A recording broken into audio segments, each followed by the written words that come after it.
नमस्कार, आप देख रहे हैं अपडेट इंडिया और मैं हूं आपके साथ सुनील सुशीला शर्मा।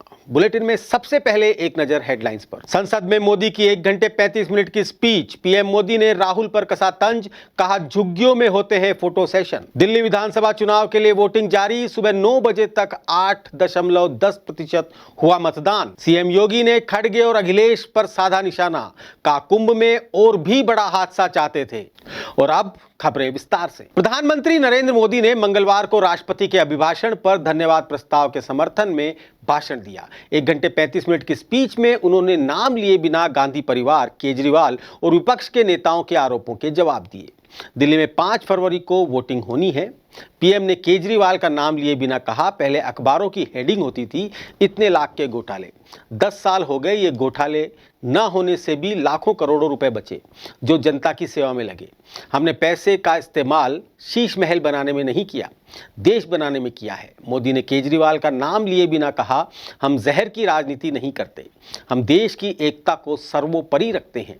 वहीं राहुल गांधी ने एक बयान दिया था कि राष्ट्रपति का भाषण बोरिंग।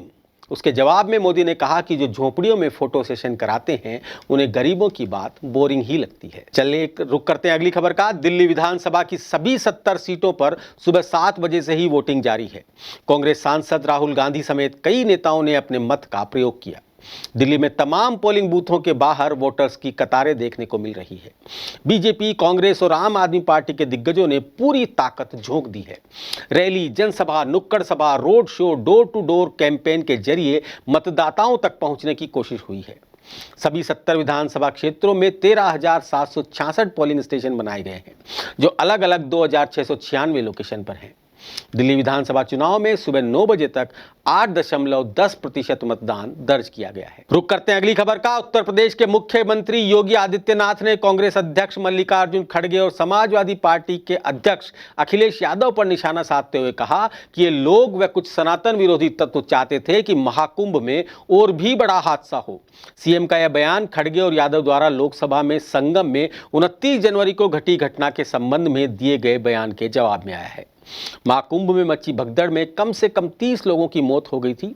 सीएम ने कहा कि जहां एक ओर पूरा देश और दुनिया सनातन धर्म के इस सबसे बड़े आयोजन का साक्षी बनकर गौरव की अनुभूति कर रहा है, वहीं दूसरी ओर सनातन धर्म के खिलाफ सुपारी लेकर षड्यंत्र करने वाले तत्वों द्वारा लगातार शरारत पर शरारत करते हुए झूठ और असत्य के नित नए प्रतिमान गढ़े जा रहे हैं। और अब खबर महाराष्ट्र से। महाराष्ट्र के गुडलेन बेरे सिंड्रोम के 5 नए मरीज सामने आए हैं। पुणे, पिंपरी चिदवाड़ और दूसरे इलाकों में इनकी संख्या बढ़कर 163 हो गई है। मरने वालों का आंकड़ा भी 5 पर पहुंच गया है। अभी तक देश के 5 राज्यों में गुइलेन बेरे सिंड्रोम यानी कि जीबीएस के मरीज सामने आ चुके हैं। महाराष्ट्र के स्वास्थ्य विभाग के मुताबिक 47 मरीज आईसीयू और 21 मरीज वेंटिलेटर सपोर्ट पर हैं, जबकि 47 को अस्पताल से डिस्चार्ज कर दिया गया है। इन 163 मामलों में पुणे से 86, पिंपरी चिदवाड़ से 18, पुणे ग्रामीण से 19 मामले और दूसरे जिलों से 8 मामले हैं।